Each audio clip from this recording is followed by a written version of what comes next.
When I was a boy, I was taught to find the biggest podcast and bring him down. And that's exactly why we're all here today. Welcome to Marvel Movie Talk. I am Christian Bladt.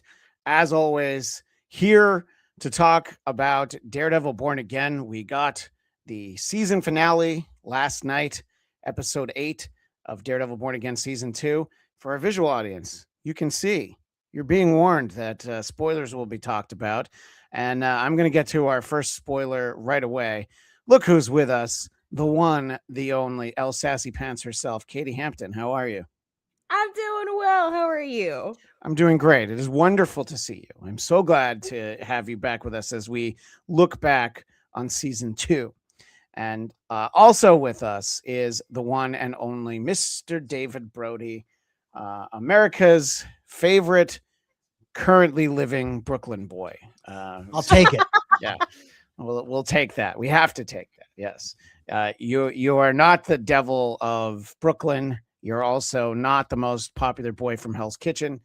There's a lot of explanations that need to be done, and we'll have a fourth friend, a fourth person joining us momentarily. But for now, let's just take a look and go, whoa, they sure went big and went home at the end of season 2. Katie, overall thoughts. We'll dive into specifics, especially anything spoilery, but just big picture as you look at last night's finale and then also all of season 2, really. In terms of last night's episode, just as a standalone episode, solid move. I thought it was a really well constructed episode. I thought it wrapped things up more clearly than I was expecting for all of the threads that we were kind of spinning this entire series or this season, really. And when we got to it in this episode, there were some parts that I was like, okay, but I was glad we finally saw some blood on that white suit. Yeah, and we'll talk about sort of the complete and utter lack of repercussions to all that blood on that suit. But that's that. There were some separations from fantasy and reality, but they were hard to pick, and we'll talk about it in a minute, I'm sure. Yes, we absolutely will. Mr. Brody, I saw you comment after you had watched it that you were pleased with the episode. What are some of your specific general thoughts for episode 8 and, of course, all of season 2? Well, I love the episode, but I'm a sucker. I love Daredevil. I love the acting. Sure. I love a good hall fight. Gotta love a hall fight. We did get that, didn't we? Did get the hallway fight. We also got the, did you order the code red? You're damn right I did. Yeah. I mean, that was right out of, Jack Nicholson's playbook. It was, almost, I guess it was an homage, or it was poor writing and they ripped off a few good men. Well, look, if you're going to steal, you might as well steal from one of the greats, steal from Aaron Sorkin. You might 100%. 100%. So I would say overall loved it. I think Jessica Jones, I don't know what the purpose of having her in the show was. She had one fight. Had more purpose in this last episode than she did the entire series. So she had a fight, and we'll get more into it, but she had a fight where it showed she loses her powers occasionally. Mm-hmm. Then she left, then she came back. Then I think we all expected at the beginning of the season that the finale would be as many New York heroes and this big war taking down the bad cops and this big, and then it was climactic. So she didn't do much. She had a fight in episode 4, right? No, 6. And then she broke up a fight. Really, what she did. She pulled everybody off Kingpin. I wanted to punch Kingpin in the face. Like I wanted a Jessica Jones strength fight, and all we got her was peacemaking, and not even like Peacemaker. I mean, she definitely, if you want to talk Peacemaker, I think she was reminiscent of his friend Vigilante in the hallway scene. She was taken out. Let's see. AVTF. You always got to remember what their abbreviation is. She was taking out those punks left and right. Now I sort of half agree with you that I feel like she was misused in the season, but I'm going to agree also with Katie that she definitely she earned her keep in this episode. She did. She got a meal voucher at the end. All right, Jessica, you can eat. And I think that's the important thing. And someone who is never going to say no to a meal is our friend Adam Hughezy, the H-Man Hughes.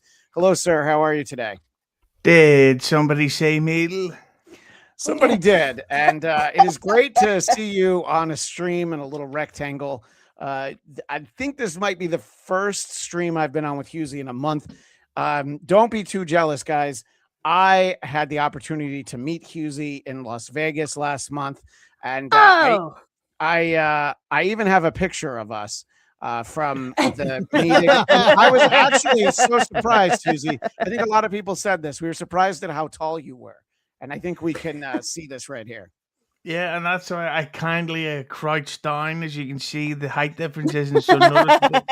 Yeah, it's true. And out of everyone that I think I know, Hughezy would be the only one where if the idea of grabbing Coors Light tall boys at 9:30 in the morning came up, I would say, sure thing, pal, let's go. Let's get them. And we did that. But great to see you. And now you have gotten all caught up on Daredevil Born Again. Your thoughts, because you haven't been with us this whole season. So what are your thoughts on the season and specifically last night's finale? Well, I don't know if Katie remembers this, but the last time we were on this show together was for the Wonder Man review. Yep. And she and I completely agreed on the fact that we loved that show for the fact that it wasn't an action show. True. And it was just like a regular show about people. Whereas the reason that made me love Wonder Man so much is the opposite reason why I love this show so much, because it really was so harsh and brutal, and like the bad guys were really violent. When Daredevil caught up with the bad guys, the fights were really vicious. Nobody got a scrape, everybody got like a deep cut. And apart from that, I love that each episode had a legitimate story plot twist. Like I just watched the boys literally just finished, and it's like, wow, they actually developed the story. They haven't done this in 3 seasons, and that's what I really thought that this show Daredevil should be the template for all future shows. Great action where something huge within the story actually happens that makes you go, holy shit, what would David Brody say? Yes, and I think that's what a lot of people were wondering heading into this episode. And I will agree with our buddy Daniel Drew on a few points. New York City needs a hug, big time, on the show and in real life.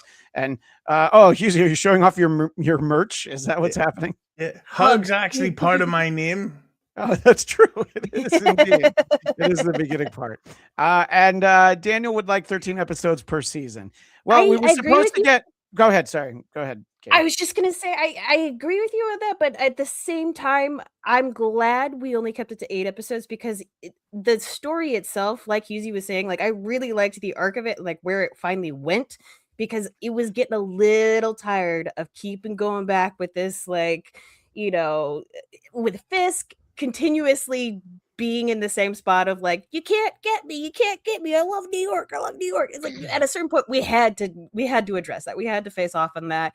And I was also hoping that Jessica maybe got a couple good power punches in on Fisk just to see what would happen with his face, but it didn't happen, and that's a bummer. Spoilers. But I was glad that we didn't drag that out for 13 episodes, because it was like we saw where this was going, and it was kind of like, let's just get to it, like let's go. And now we get to see Spider-Man Breakout. It's a crazy theory, but I would say if you're going to make 13 episodes, make 13 good ones. And that wasn't always the case, even with some of the Netflix series. I think most seasons of Daredevil were good, but I do remember a couple times of like, and also with Jessica Jones, I'm like, oh, we're spinning our wheels for a couple hours here, aren't we? Yeah. So that's why I am the resident Iron Fist season 2 apologist. 10 episodes. They got right to it. I'm sorry, I want to share this comment from Cam Egan. It's pretty sad that not enough people watched this, me included. Oh, do you mean our show? Or no. She hasn't watched season 2 of Daredevil at all. We talked to a lot of people who watch this. We got Hughezy here. But here's the thing: she got her older brother watching Daredevil, so there's that. But thank you. I'm glad I kept reading of that full sentence before reacting. Oh, because it said I did turn my older brother on to watching Daredevil. Yes, I did kind of read it a little differently because it might have been just a tad bit confusing. Send her to church. So the real question, Hughezy, is do you feel like we got not enough Jessica Jones, the right amount Jessica Jones, or hot take, too much Jessica Jones? Well, I gotta be brutally honest. Is that the actress Kristen Ritter really looks like my ex, who I hate. So Sure. Whoa. You said hate, right? It sounded like you said hit. I'd hate to think that was the case. I said what I said. Yeah. Look, we all heard what he said. Okay. Hit the like button. Just not women. But Please the thing, make that a Geekscape thing. Yeah.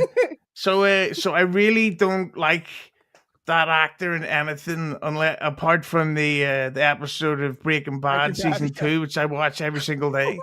Oh my god! She dies of an OD.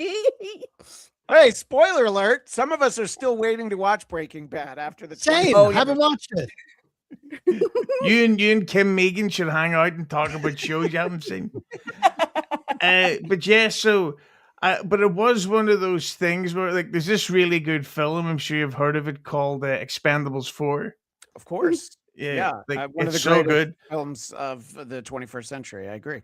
Where and it was they had this really weird thing in it where people would just turn up and say, "Listen, I can't be here for this," and I go, "Okay," instead of going, "But why?"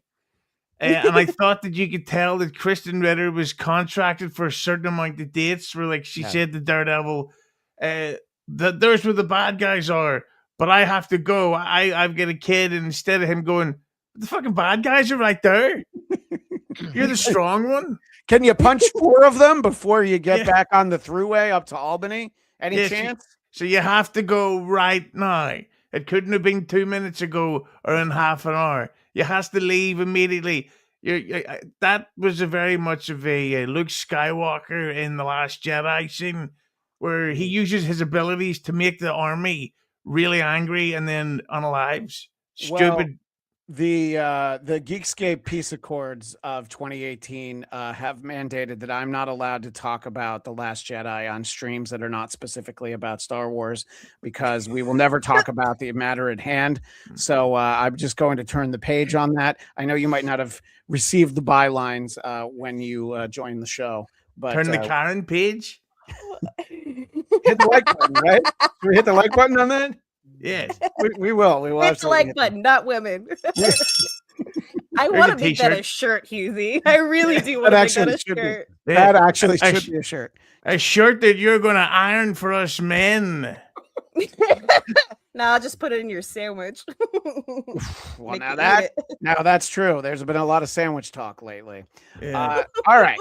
So we get kind of right away, we have confirmation that Brody, you I don't know what corner of the internet you like to hang out in, but I feel like, I hope that you don't have to show your driver's license to get in there. But you're the only person who thought, like, oh, but maybe Daniel's not dead. That narratively would have been so terrible, and it would have taken all my joy away from the last episode of this show. So I was glad that he was dead and stayed dead. No Jean Grey nonsense here, Brody. I think Buck didn't kill him and then has him in a cabin somewhere so that Kingpin doesn't find out he didn't kill him. And that's why we haven't seen a funeral. We didn't see his mother crying. No confirmation. He's still alive. So is Buck also somewhere? Is Buck also in that cabin? Yeah. No, Buck left him in the cabin. He just came back to he never said he was dead. Kingpin looked at him and he's like, no, he didn't deliver her. Okay. No confirmation. See, Daniel lives. Let's play on that. I think in that same cabin is lookalike Deadshot or Bullseye. Bullseye. Yeah. Yeah. in that case, then if that's the case, then let's just go all the way. I did like that he had to be told that he was a poser, and I would hope that our Bullseye, Wilson Bethel, I would hope that he lets everyone know that he is the one true Bullseye. I mean, I don't think. Well, I feel like he should also just text Colin Farrell, also just one word poser. That's the only Bullseye that we need. I know that's a hot take, Hughezy. Because there was a question I had about that the fake out Bullseye. Was anyone surprised? Like, did anyone have a thought that was actual Bullseye? That's sorry, Brody. No, you go first. I totally agree with the what's the name? Karen? No, he's on the show. Yes, Karen. Oh yes, where I thought that I'd missed the scene, or I'd missed an episode or a post-credit scene that Bullseye had teamed up with the with Kingpin. AVTF. Yeah. And it was weird that they would wear a costume to use a sniper rifle because they can't see it. That was literally only there to confuse us. So, well, I see. That's the thing, is that when he showed up, for some reason, I was like, I don't want him to take his shirt off.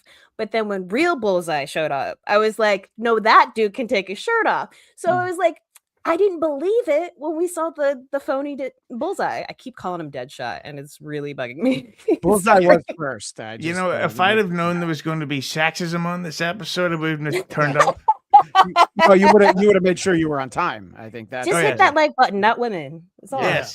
I don't like objectifying villains. I think it's terrible. I will. He's an anti-hero. Bullseye's kind of more of a villain, isn't he? Better than an Uncle Hero. Yeah. Okay, Taylor Swift. So our buddy Daniel Drew said it was a crazy finale. So much happened. Fisk just barreled through those civilians. Jeez. Also, via the official podcast, Luke will be a big part of season 3. Danny too, unsure. Oh, Daniel. By the way, I am just noticing this is very exciting to only those of us who are content creators. Over to my right on StreamYard, if I've already shown a chat, it is shaded to remind me. This is a new feature. Have you seen this? That is a new feature. Yeah, we noticed it last night, which meant that I only said the you-know-what word once. Oh, yeah. But we know Let's it's... start with a C. Well, there's a few C words that he tries to keep to a minimum. And just because, Kemi Egan, I'm sorry to hear that your father passed away, and that's why you didn't have time for Daredevil. We're very sorry to hear that, but that also just makes me look stupid for being like, why didn't you watch? So you have a good reason. And that's the lead story. It should have been my father passed away, and that's why I didn't watch Daredevil. That would have been helpful. She was able to make me look like an ass, so that was one word. It's all good. It's all in context. But like, Cammy, I'm so sorry for your loss. Yeah. And thank you so much for taking the time to be here today. Yeah, I mean, you're one of our best friends, and so I think this is I don't know if this is Peter Sky Parker or a different one, but anyway, it says Daredevil Born Again was originally supposed to be 16 episodes. It was actually 18, 75 minutes each. I don't think that's true. Adapting the comic storyline involving Elektra, the Punisher, the Hand, Spider-Man, and Heroes for Hire. Spider-Man was literally never going to be on the show. Not a chance. Sony will not allow them to use not just Peter, but like J. Jonah Jameson won't show up on one of these shows. Just in regards to Daniel's comment about Kingpin, that was one of the things that was really starting to get to me in the season, where it felt like they just said to Vincent D'Onofrio, okay, we're going to film you walking down a hallway, and then we're going to film you sitting in a chair looking angry, and we're going to figure out a way to use these shots in editing. So it was good to finally see the Kingpin that I grew up on from like the cartoon show, and that's been in the video games and stuff. So I wanted to see him go mad, and enough of this politician stuff. So I want the real Kingpin. Right. So you Yeah. were all season, maybe even season 1, hashtag not my kingpin, but now he gets to actually be the kill. Oh my gosh. I think I might have just I- killed Katie. Yeah, you're gonna kill me a lot today. It's easy to do. Let's But go ahead. but I agree. Like it felt like as soon as Vanessa Thank you. died, spoilers again. As soon as she died, it was kind of like, okay, now we get to see Kingpin, and we didn't get that. And I just felt like they were holding them back for so long. And like I did love that they were finally in the courthouse together and we got that courtroom drama moment, but we also got that very epic hall fight where we got dual hall fights. Come on, Yeah. that's great. Well, Mwah. they do Love know that that's what everybody loves about Daredevil is hall fights. So it's like, well, there's more than one hallway in this building. So watch this. What were you going to say, Hughezy?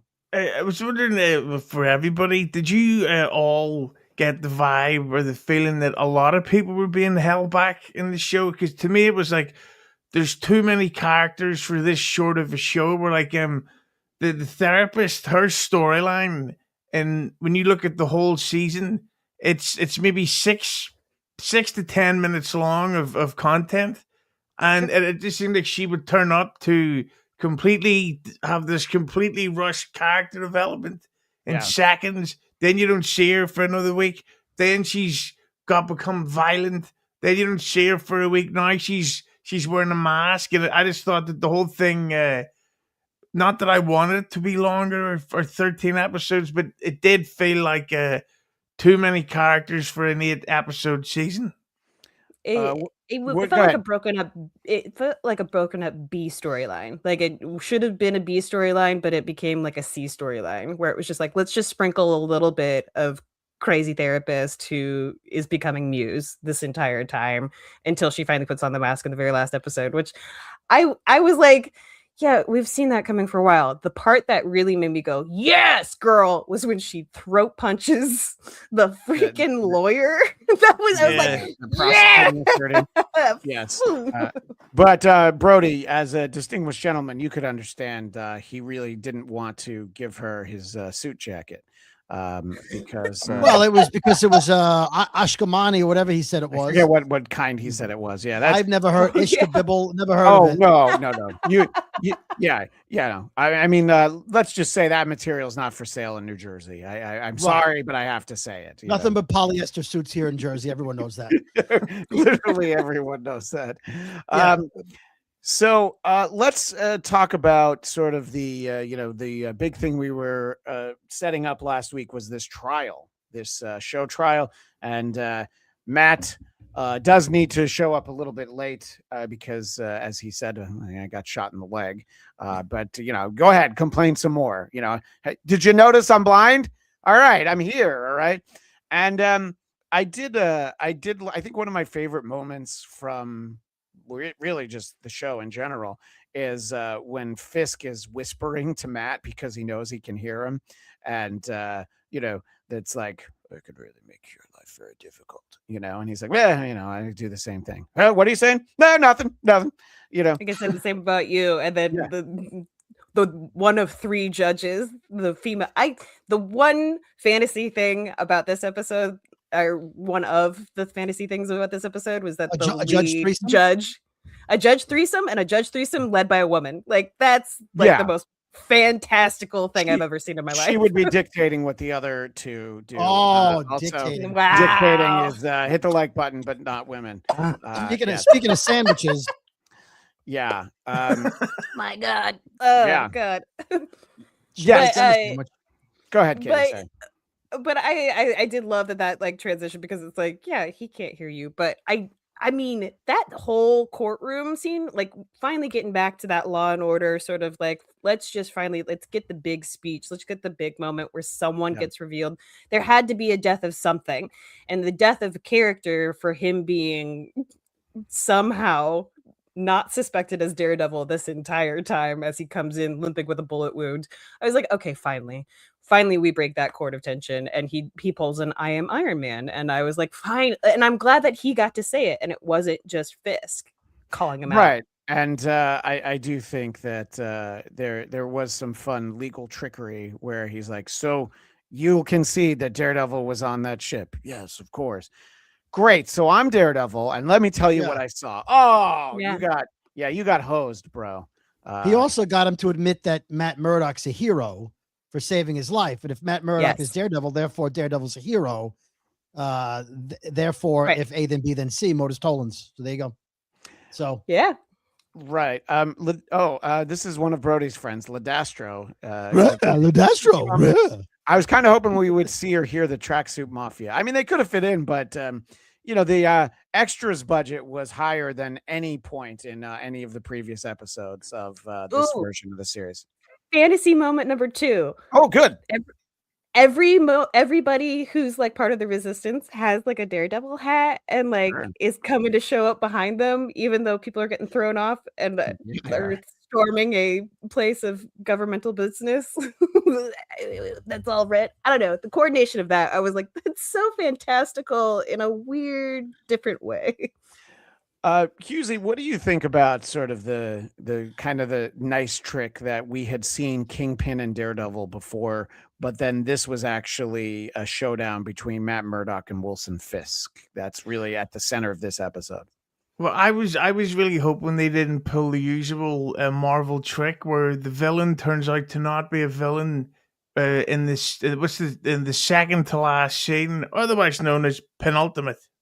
Thank you. Yes. And they do that so often that it became like a running joke, where the Avengers added 17 new members after every film. So I really, because I was worried that Bullseye was going to turn out to be a good guy, or a Marvel hero. So I'm glad he's gone back to the dark side, and hopefully Fisk is the same, because we don't want nice guy Kingpin. No, and by the way, there is no darker side than sitting in a middle seat next to Matthew Lillard. That is how you know you have gone down a path that you can't get back from, and very much appreciated. So for the sort of what we're talking about, Ivan Soto said, so they copied Arrow's season 6 finale. Hero revered their identity, then going to prison. There are many instances of this happening long before Arrow. I wouldn't give that show that much credit. It is, it's a CW show, but I do know that, I mean, they've had Peter do that, and then Magic has to get involved, not Ilyana Rasputin. Thank you. Hit the like button, but not women. Oh, very nice. Yeah, I knew you would like that one. But due to some sorcery, everybody had to forget.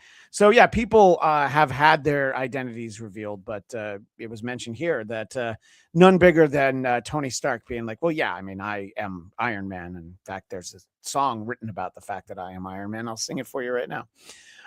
But I still think that, yes, the public at large would never assume that blind lawyer is actually Daredevil, because he is a blind lawyer. Sure. And I do like how he proved it.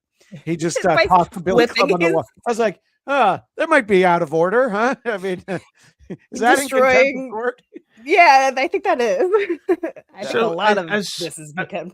Yeah, as someone who hasn't read many of the Daredevil comics, is his identity known in the comic? There have been times that it's known, and the story with the title Born Again, that was actually very much like season 3 of the Netflix show. You'll like this, Hughezy.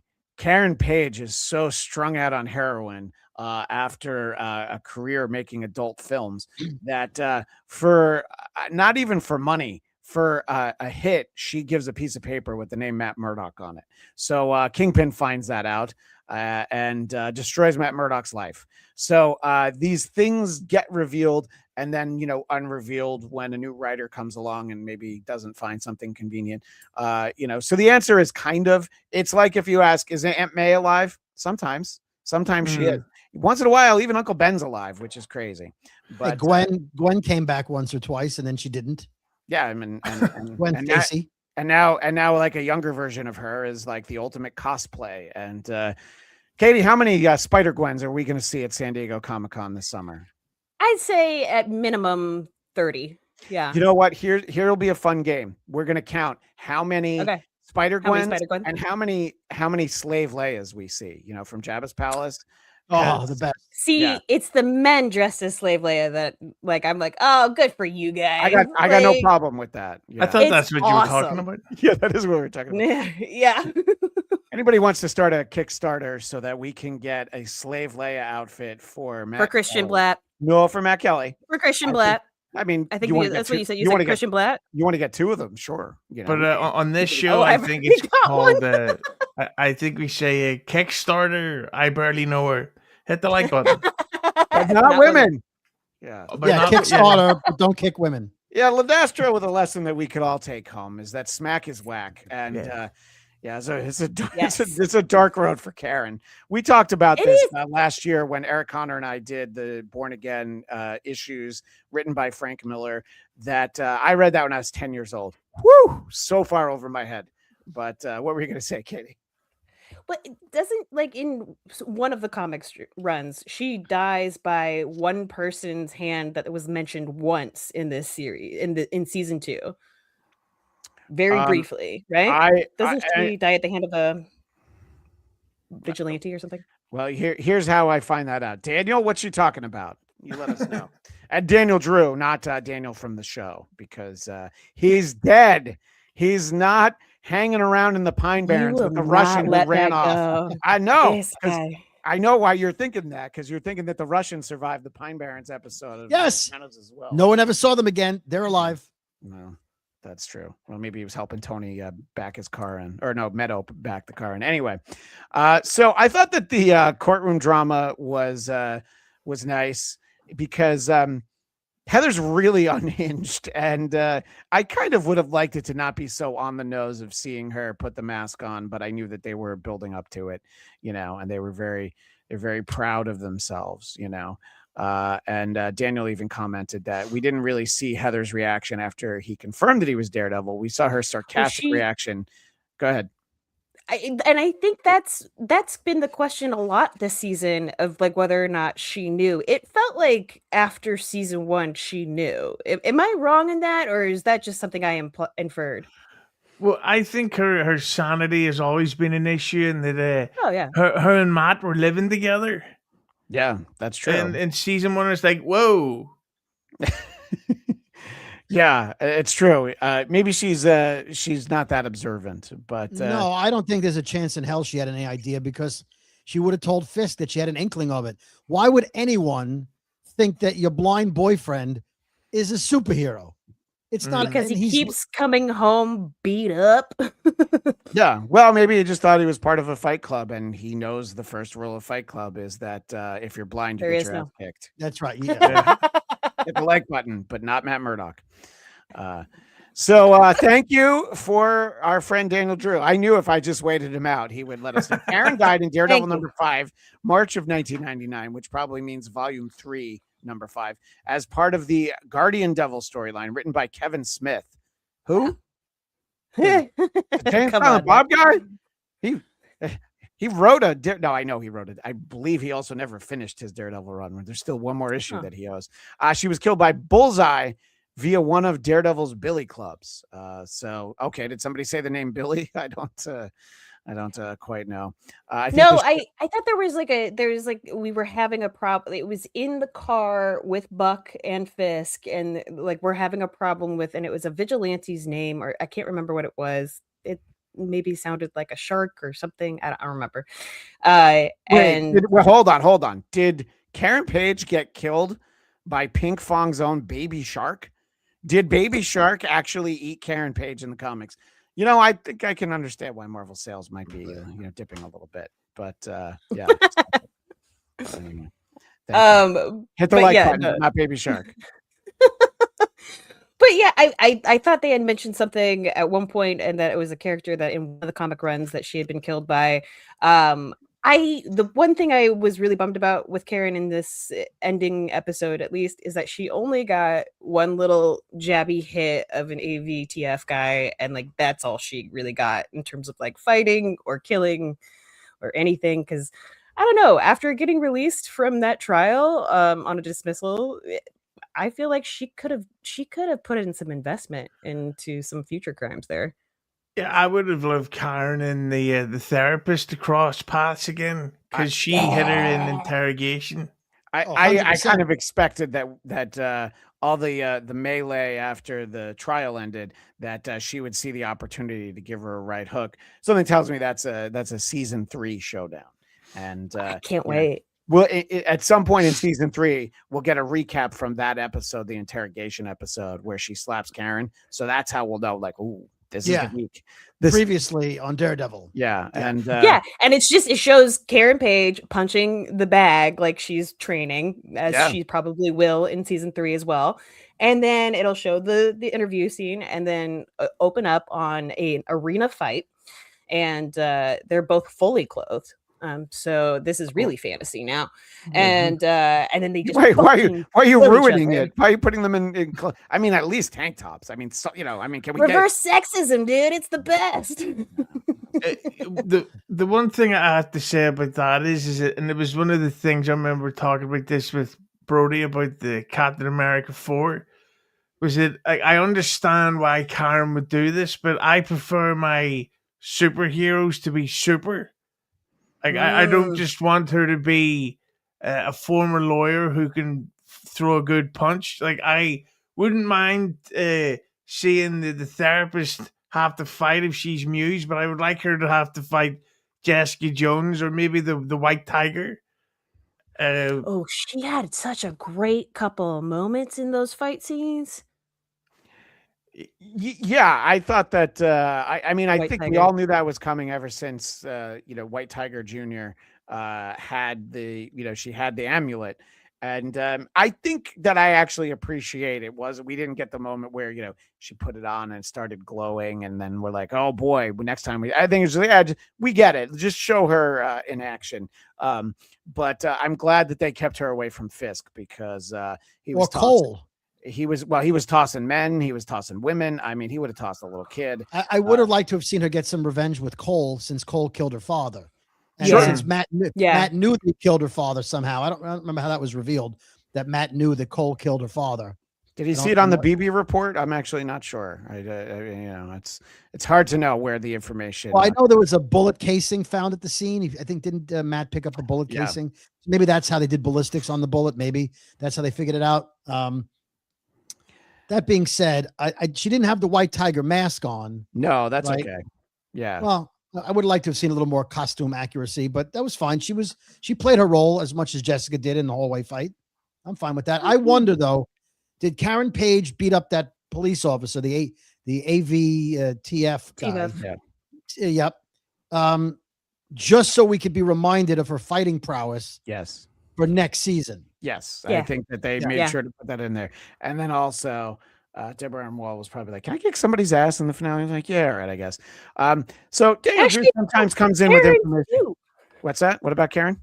She should have a couple of punching scenes. Karen should absolutely. I was like, I feel for her as the actress too. I'm like, I want her in these fights. I want her killing some more people. Like, she's ready to go. We already have seen her whole arc of her mental arc just being like ready to throw some punches.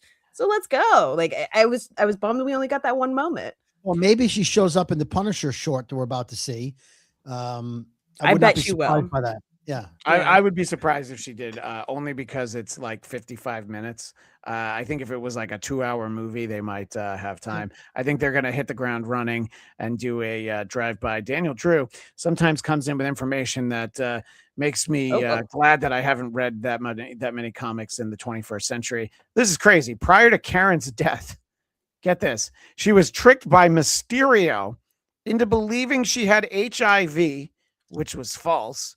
That's why I tricked her. I kind of talked about her. I talked about the trick part. Yeah, talked about her backstory. You didn't need to do parentheses.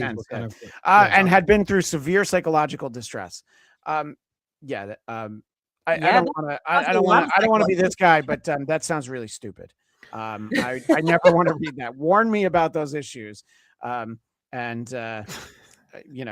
Cam Egan, please a moment of reflection for Michael Gandolfini's character. Watch our episode from last week. We had all the reflection we needed. Go ahead. I still have PTSD of going to see the Many Saints of Newark. The really good part of The Sopranos. That's the best of The Sopranos. I think the best it ever was the Many Saints of Newark. Yes, and that came out here when we were really high into the lockdown. If anybody remembers that. So the good old days, yeah. So I was going to take my dad and my mom to go see that, and then I forgot. Oh yeah, they're completely insane people. So first of all, they get lost in the cinema because they thought that it was called the Sopranos movie. Oh yeah, and we should have been, by the way. So we had to get people to find them. They'd be like, "Where the fuck are you?" Then they lost their phone and almost get into an argument with the staff because they wouldn't shut down a screening so they could look for their phone. And then, but then it got even worse was Michael Gandolfini's brilliant acting when the mum made food for him and he goes, "Cool cheeseburger."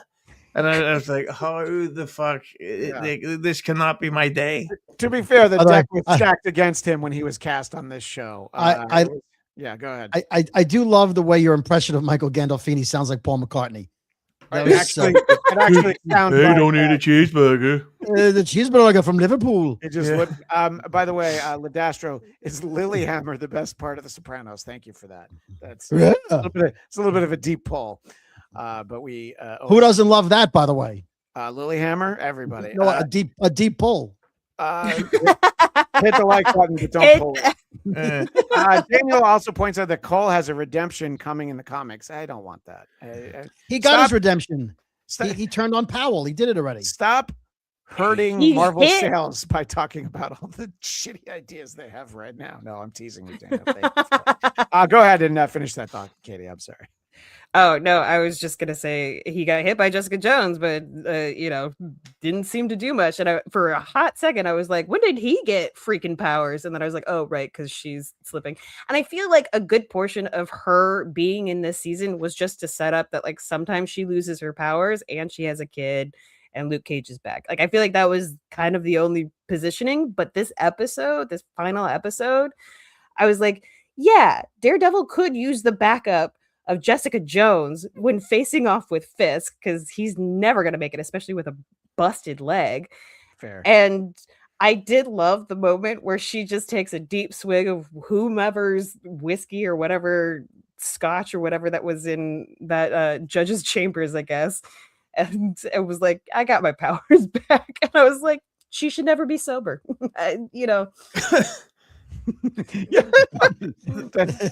finally something that Hughezy fully endorses. Yeah. Jessica Jones should not be sober. No, I mean, I think we all understand that it's like Popeye eating his spinach. She needs to have a bottle of Jack Daniels. Otherwise, what's the point? And also, she looks like a bitch. Well, she's supposed to. I mean, understand. Oh, Hughezy, this must like really get to you. And do you ever watch Casper? I feel like you shouldn't. Are you saying that because I've got a face like a ghost?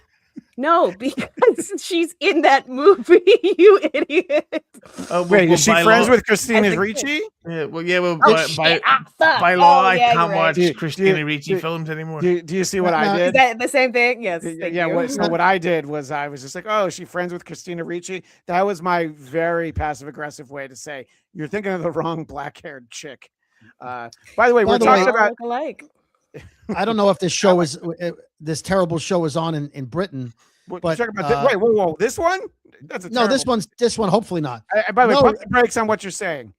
Hughezy lives in Ireland, so watch what you say here. Oh, sorry, yeah. So in Ireland, sorry.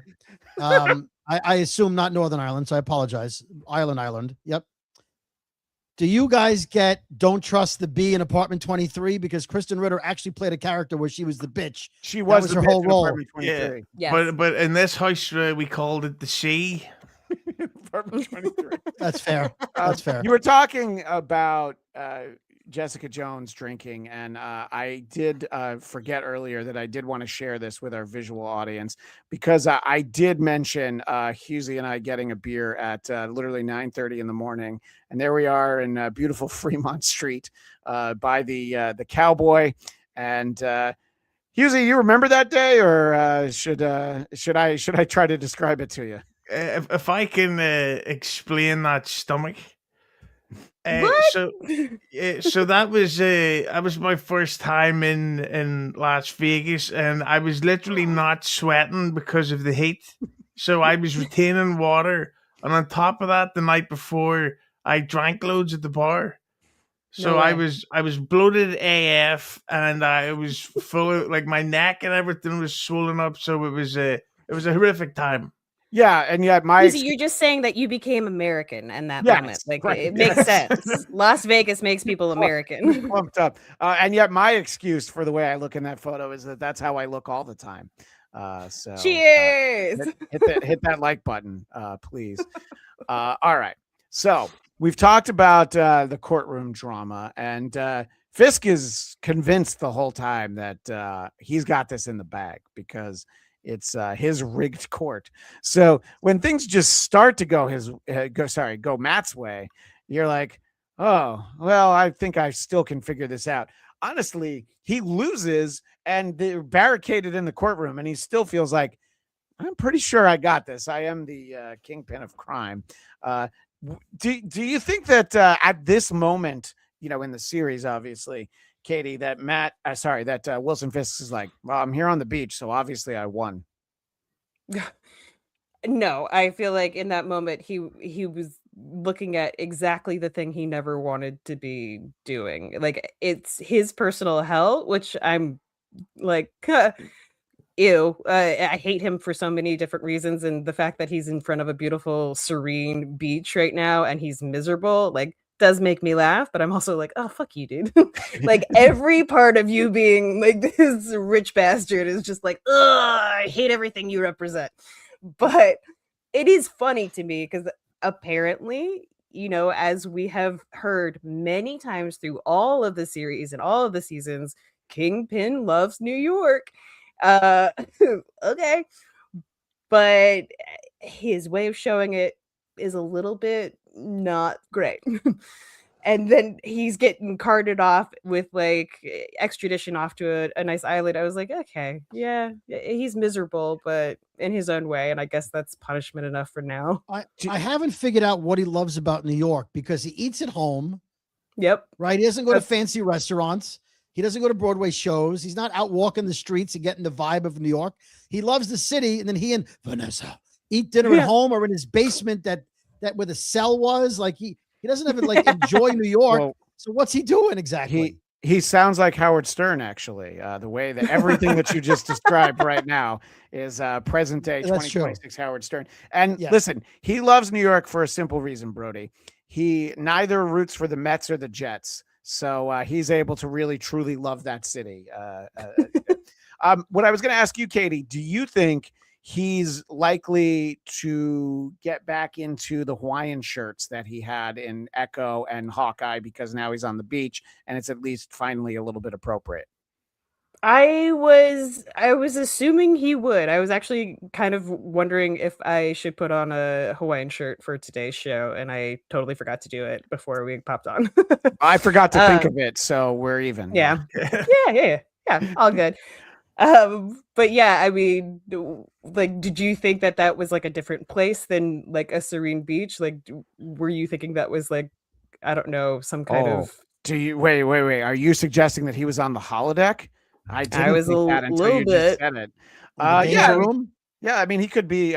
Well, and Hughezy, I know that the legal system's different there, but I want to assure you that if the district attorney offers a deal to someone and then they proceed to go down a hallway and murder like 20 people, the deal would usually be off the table at that point. But he still gets to go live in his paradise.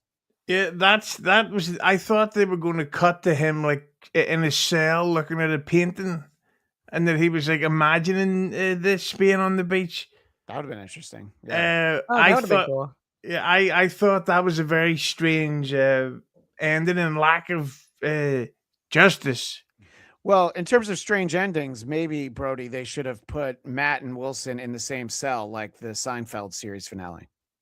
Oh, I like that. And then they could ask him about the button on his white suit and how it's never in the right spot. Or, by the way, that island, I guess, is the island that he went to with Vanessa, where she flashes back to their time alone. Got it.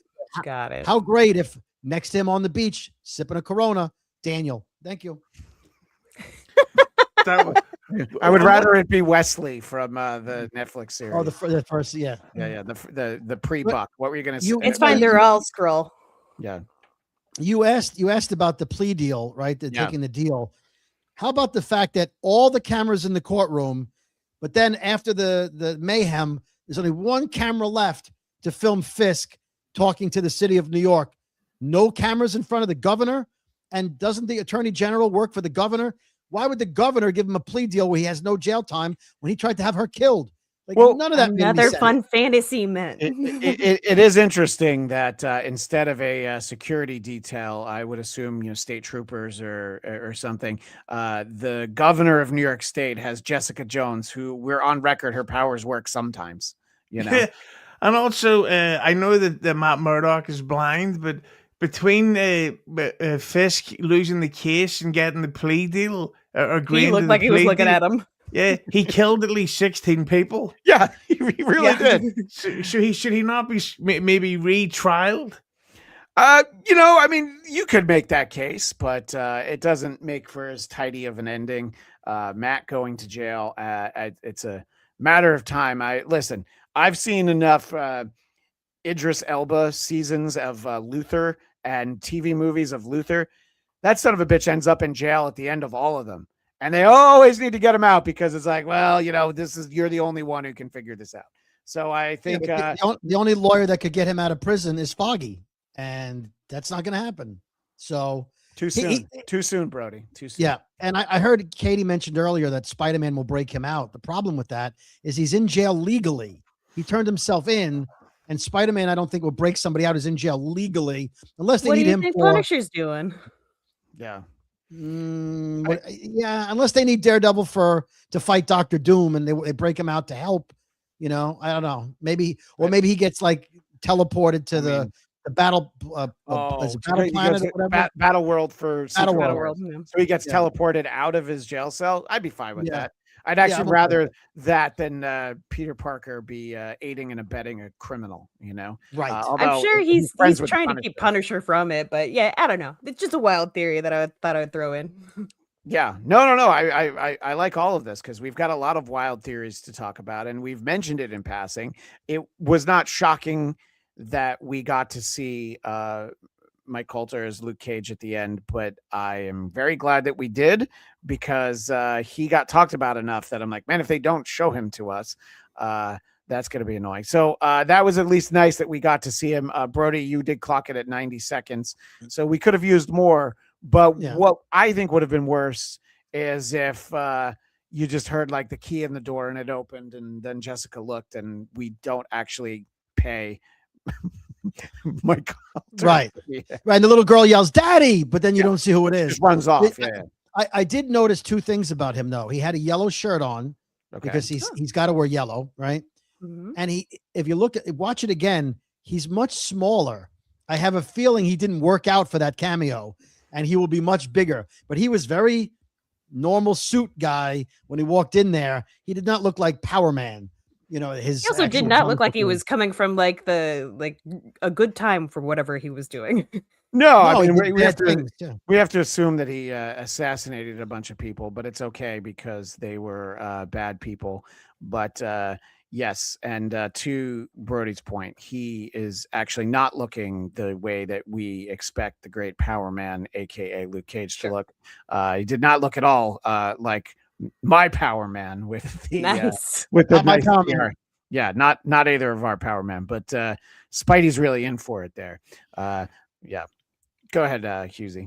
Yeah, I don't know if you've seen any Tom Holland interviews recently where he has mentioned they've gone back for Spider-Man reshoots while season 3 of Daredevil also just so happens to be being filmed while there's prison scenes and in New York. So I'm thinking that the chances of a crossover or cameos is extremely high. Is that also how you will see the film? Extremely high? And no, but it was how I went to see the new Michael Jackson. And I thought it was really good. You're literally holding a bad CD. Just in case. No, it's Just good. in case. Yeah. I think that Hit that like button. Coleman Domingo as Joe Jackson is what makes that movie, but that's not what we're here to talk about. Because you might not know this, but Joe Jackson was a pretty bad guy. Hit that like button, but don't hit your kids. Unless it turns them into multi-billionaire song geniuses, then beat the shit out of them. Fair. It's worth the risk. Yeah. Apparently he didn't hit Rebbe hard enough. Even it turns out that Randy knew how to block. Don't get me started on Tito. Even if the show killed Kingpin, which I don't think anybody was suggesting, there's always someone or something deadlier and dangerous on the rise coming to the people of NYC and Daredevil and his team. I would actually love for the focus of season 3 of this not to be, at least not exclusively, on the Kingpin. I would like Matt to have to deal with some other problems. I still feel like we got shortchanged in Muse, but we all know that we're going to get Muse again. And it logically would be like, well, we're going to have to get Matt to handle this because he knows how that crazy broad thinks. So I feel like he's not going to be in jail for very long. Otherwise, boy, that's going to be very, although I don't know, maybe they'll just borrow some storylines from Oz. What do you think we might get for season 3 of Daredevil Born Again, Katie? I mean, I think we'll probably get some more Punisher in some respects to something. I don't know when he'll show up, but like I'm curious as to where his storyline kind of branches through the movie and with the show. But it feels like there's got to be some kind of connecting point that at least alludes to something. I agree. We're getting Heather Muse. I'm curious to see how that shapes up. Like, I don't know how in with Fisk she is at the moment. Like, I mean, clearly she's all Kingpin all day, all night. Like, it almost feels like she's also trying to take on a Vanessa style role. Well, he did give her the matching earring, Katie. She did. Yeah, he did. Yeah, he did. And that's great. That's weird. Super weird. Yeah, no, it's all weird.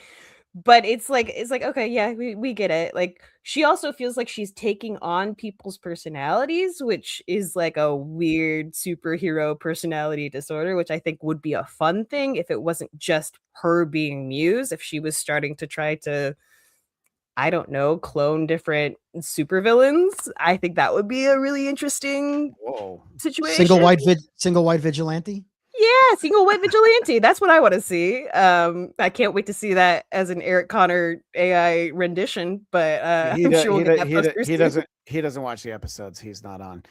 Daniel points out that the season 3 finale is literally being shot currently. Yeah. And they're not blocking any scenes with.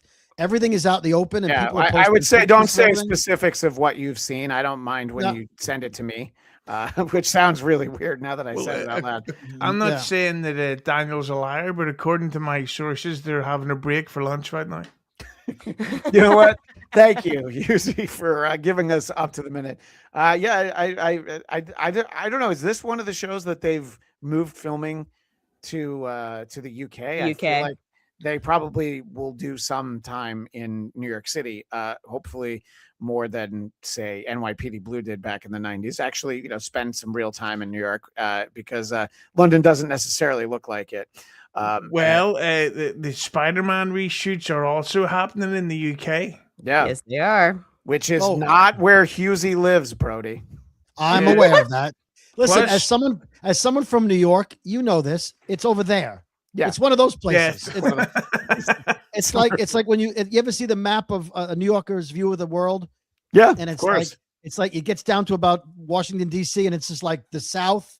It's all over there, and then everything's out west until you get to California, just stuff.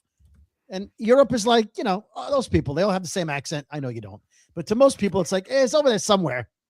With the Union Jack or the flag. I'm one of those people. They drink a lot. I can't keep track.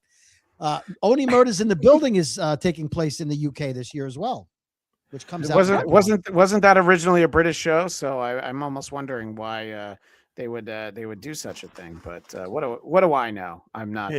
Which, by the way, that show is ridiculously good. It kept me on Disney Plus for way longer than I should. Oh, well, that's good. And that's not. It's on Hulu here. Yeah, it's. Yeah, I was just gonna say. I was like, oh, they don't have Hulu over there. That makes sense. They don't get the good stuff. And just because Brody was talking about it, I figured we would help cater to our visual audience who might not know this New Yorker view of the city. It's really just Japan, a couple blocks. China, Russia. Yeah, I mean, listen, there's Hell's Kitchen, and who cares about anywhere else, really? You know, I mean, this is basically the Daredevil view of the world. You know, who cares where Genosha is in relation to this? Am I right or am I right? I'm right. But this is the Daredevil view of the world. Yes. Oh, thank you for covering. For our audio audience, he covered his camera. So we're talking about there not being a lawyer that could get Matt out of jail. I want Matt with She-Hulk again, but not in a She-Hulk series. So you got you could get a Jennifer to represent Tatiana Maslany. Are you saying? Yeah. Oh, hell yeah. I would love for her to come in season 3. I would love that. And from what I've been hearing around, because Tatiana is also like super into the indie comedy community out here, which I fucking love. She's not necessarily coming back for some stuff. And I would love that if she was out shooting for that, though. Well, I guess that's one of those things that maybe they'll pick their spot, but it is a much maligned project, and if you take out the twerking, I wouldn't really have complaints. You know, so I'm just calling it like I see it. That's what I'm here for. Those abs. So, Brody, did I ask and did you answer what you're hoping for in season 3? I feel like you did, but I want to make sure. You did not. Okay. I would imagine. I would like to see other villains of Daredevil's besides Bullseye and Kingpin. He has a lot of villains in the comics over the 50, 70 years, whatever it's been. I'd like to see some new villains. I would also like to see Elektra come back, which was rumored that she might be re-signed. So I'd like to see Elektra, but I would like to see more. I'd like to see who's Elektra? Who as Elektra? Oh, I think the same actress has been discussed as coming back. I wouldn't mind seeing some other street level heroes. I know the Defenders, I will say they're rumored to all be back in next season. So as many Marvel crossovers as possible. There's a lot of New York heroes, you know. So obviously you can't have Spider-Man, but the Defender, Hawkeye. Hawkeye could show up. He's been in New York, so or you know, whatever. So I would like to see Elektra. I would not like to see the Kingpin. The problem is, and I thought about this last night, in comic books, you can write out the Kingpin for a year, right? You can have him not in 12, 15 issues and have other things going on. But when you have Vincent D'Onofrio as a real life human being and an amazing actor, you can't just put him off for a year and a half of 12 issues of a comic book. He's got to be involved as the number one, like he's Darth Vader. He's got to be there. So he gave me the Emperor and a bunch of really fun stormtroopers, but he's still Darth Vader. I need to see other villains. Maybe he hires other villains like he did Bullseye to come into the show, something, but not just Bullseye and Kingpin again, which I think they wrote Bullseye out of the show by giving him international work to do. Right. I think that was the whole point of that. So as much as I love him, enough for Bullseye for now. Yeah, no, I think it was fine. I mean, I think that there was obviously the expectation that we maybe, you know, we're never going to see him again. Cami Egan, I want Typhoid Mary. Well, tell me you didn't see season 2 of Iron Fist without telling me you didn't see season 2 of Iron Fist. Actress Alice Eve basically. I've had enough of that. I don't think I need either of you. Oh, okay. We're gonna wind it down soon. Don't worry. But that is actually I don't think they went far enough for a great Daredevil villain. Hughezy, I want to ask you the same thing though, in terms of what you'd like to see from season 3. Well, Brody summed it up perfectly. I would love to see new villains. This is what technically Daredevil season 5. Plus, we've had that really good Ben Affleck film. Like we've had Bullseye and we've had Kingpin. It is time to really mix it up, and I couldn't particularly name one specifically, but I do think that it's time to really mix it up because I think that's maybe one of the reasons why interest in this season, because compared to last season, it has gone down. It's Sure. because it's like, oh, it's kind of the same again. It's like with the new Superman film, it was actually good, but it's Superman versus Lex Luthor again. Yeah. It's like, but we've seen this. Doesn't matter who's directing it. It's happened. But I think basically Brody summed it up best. Also, I would like less sub characters. There was too much of this Buck stuff that really seemed to go nowhere. How would we describe her? The lawyer who represented Karen. She doesn't need to be in the show anymore. It's Daredevil. Let's have Daredevil versus villains. What about BB's, new job at the New York Bulletin? Instead of getting millions of hits on viral videos, she's now going to be at a New York newspaper with a circulation of hundreds. Yeah, she's very smart. The thing that brought her audience in, she got rid of. So enjoy your wheelchair prison, as somebody once said. That's a bit of an inside reference. So I did find an image of the first appearance of Typhoid Mary, which leads to I would love to see a new Typhoid Mary come in Daredevil Born Again, kill Muse and other villains. So Daredevil is broken out of jail, and the Heroes for Hire, I assume you meant, team up to investigate. Yeah, I mean, I think that there were all sorts of properties that we could have gotten had Netflix kept making Marvel-related shows. We had Melvin Potter, who makes the costumes. Yeah, but he's Gladiator in the comics, and he's got spinning saw blades on his arms and legs. Like, he'd be a really good. He's a big villain in Daredevil. So is Fear and the Owl. Like, give me a lot of those. Let me see him fight. And it doesn't have to be the whole season. Let's dispose of a villain after 3 episodes and get another villain. Like in comics, the villain doesn't last 12 episodes. No, they'll come back a little while later. But yeah, I mean, there were expectations that when Netflix was still churning out these seasons, that we could have gotten a Heroes for Hire show of Danny and Luke together. Also, the Daughters of the Dragon with Colleen Wing and Misty Knight, who were both great characters in the original show. So there's a lot of stories to be told. Do we feel like we're specifically getting a new season of Jessica Jones because they made sure to close that door and be like, Alias Investigations, remember that? No? Yeah. Well, you might need to. Who thinks we're getting an actual season of Jessica Jones? Brody's got his hand up, and Katie's not feeling it. I would love it. I man, they just can't get beyond how great that first season was, and it was such a good. I mean, everything was so good, and then it just felt like wah wah after that. Her sister ruined it. Her sister was terrible. Oh, I don't even remember what happened in season 2 and all. She was the train wreck blonde who later becomes Hellcat in the comic books. Patsy was Patsy, right? They did Patsy dirty. They did not. But they could have given us Hellcat as well.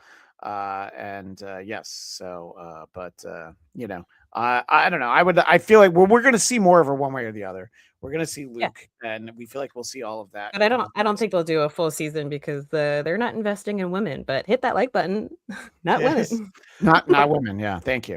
I suppose it all really depends on the success of this Punisher special. Yeah, that we could maybe get a Jessica Jones TV special.